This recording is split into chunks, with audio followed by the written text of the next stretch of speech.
Brewers Log May 17th.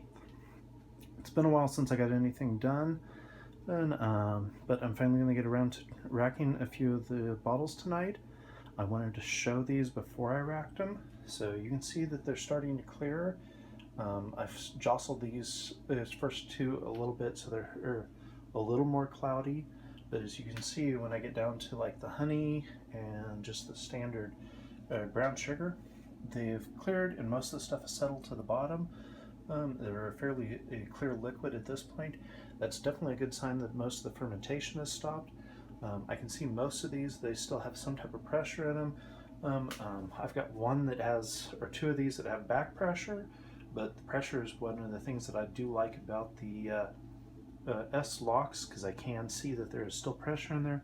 The liquid is not leveled out, so I know that I don't have any real air gaps. But that clearing of the liquid, how it's is one of the things I look for when I'm getting ready to rack. Most of these are way beyond what I would normally rack a cider, but that's when I've got around to it, and so hopefully they're not too bitter. But most of these, when I rack them, I will add a little more apple juice on top of it, so it'll have a little bit of back sweetening, and hopefully it'll take away any of the bitterness. We'll see how they come out.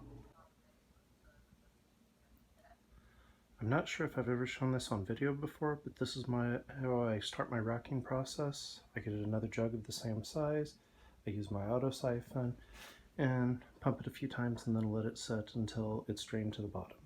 That way it's over in a new jug. And then I've got a few extra steps that most people don't do. Once I've got enough juice out, I go back in and fill the jug back up with water to make it easier to get all the adjunct fruits out of the jug, because I just go outside and dump it on into part of my garden so that it waters my garden.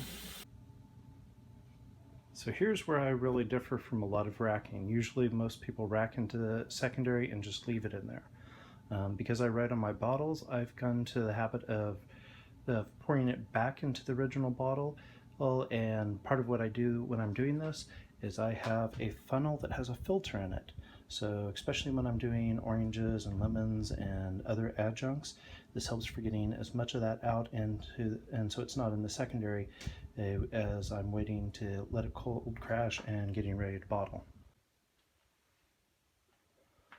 Alright, so one of the last steps in my racking process is I take a little bit out and put it into the bottom of a cup and get a taste of it.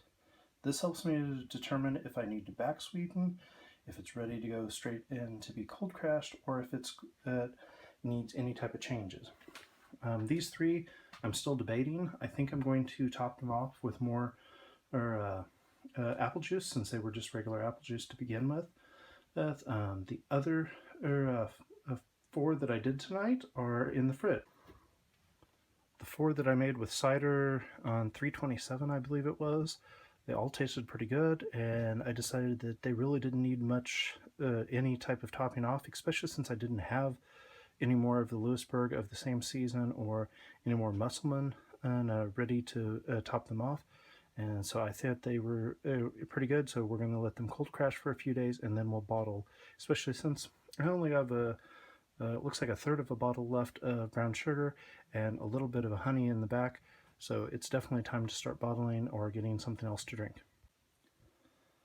So as you can see from the three that I still have on the bench, they were clearer before I racked them, but because of the way I aerate them and put more and run them through, they end up getting kind of cloudy.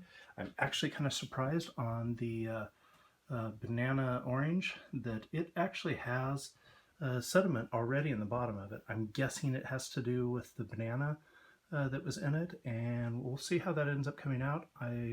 Mainly because of how much it lost with the oranges and everything. It definitely needs some more topping off, and we'll see where it goes from there. As you can see, the S locks on all three of these, they are pressurized, so that means that there is still more residual sugars in there that will probably have them bubbling again for a couple days, and we'll see where they go from there. Alright, so I have now finished my night. All three that are on the counter have now been topped off with extra apple juice, so we'll let them sit for a couple days. As you can see, they're already starting to bubble, so we'll probably get a couple days of additional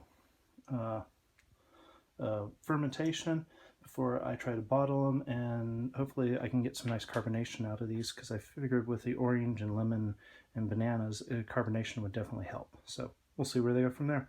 That's all for tonight.